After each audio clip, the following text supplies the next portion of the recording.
Good day mga boss, itong Magnolia Pambansang Manok Templados ay ibebenta na nga daw po.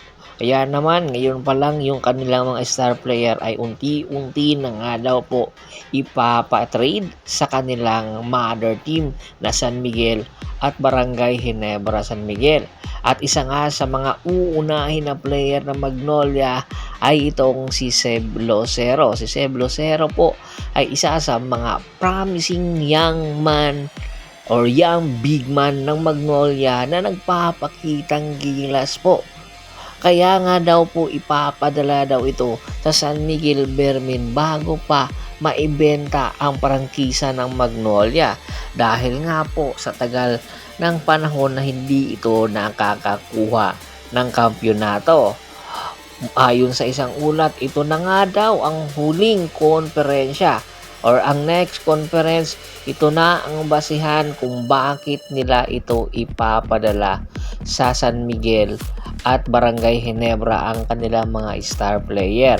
At uunahin nga itong si Seb Locero na maganda ang performance at malaki ang tsansa na kung sakasakaling ang ipadala ito sa San Miguel Bermen ay magpapalalim po sa lineup ng San Miguel Bermen.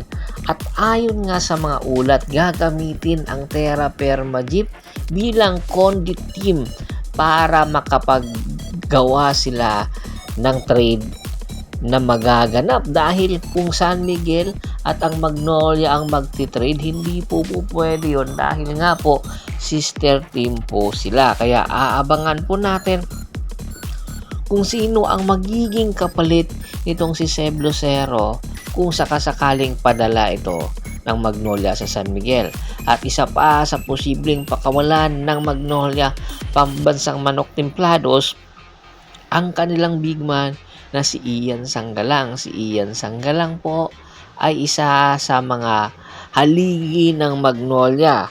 Pero unti-unti na po ito nagkakaedad at unti-unti na rin po na ang minuto na ibinibigay sa kanya ni L.A. Tenorio ay bumababa dahilan para pakawalan ito. At ang possible na destination nga po nitong si Ian Sanggalang ay ang Terra Perma Jeep. Opo, dahil po kukuha ang Terra Perma or ang Magnolia ng big man din doon sa Terra Perma na magpapabata sa Magnolia.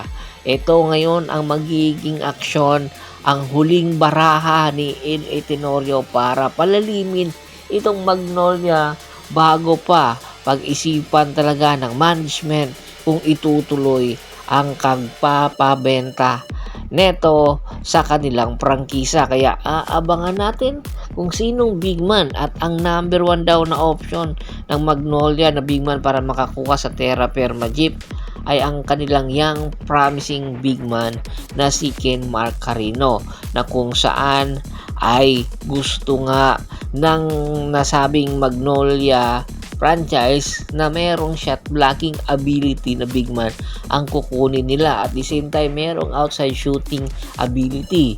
Isa po ito sa mga modern big man na kung bakit nagkaka-interest itong Magnolia kay Ken Marcarino. At isa pa sa posibleng kunin naman ng Magnolia sa iba namang kupunan, which is itong si Kai Balungay. Si Kai Balungay ang isa sa mga Atinesta na player na gustong kunin nga nitong si L.A. Tenorio. Mag-iipon daw ang Magnolia ng mga Ateneo player para nang sa ganon ang sistema na ipapatakbo nitong si L.A.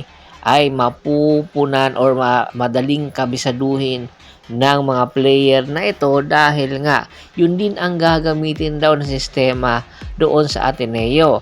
Kaya aabangan natin itong si Kai Balungay kung sakaling kunin niya ito ng Magnolia.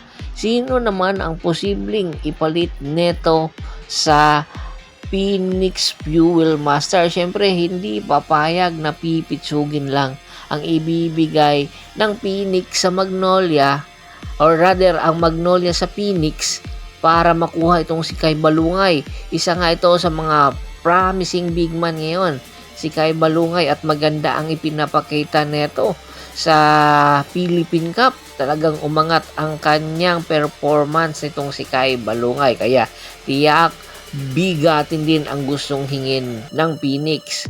At kung matutuloy ba ito, yan ang ating pakaabangan. Bago pa man natin tapusin ang ating kwentuhan, shoutout muna tayo sa ating mga solid na followers na laging sumusuporta sa atin, kay Kagawad at sa Kinudukusin ng Hagonoy Bulacan, at ni Lucky Alon at sa Lucky Alon family. Marami pong salamat sa walang sawa niyong pagsuporta. Pakibisita rin po ng Facebook fanpage ko na Hapres PH, Pulgoso at Bostor para po sa mga karagdagan sports balita. Hanggang sa muling kwentuhan, maraming salamat po.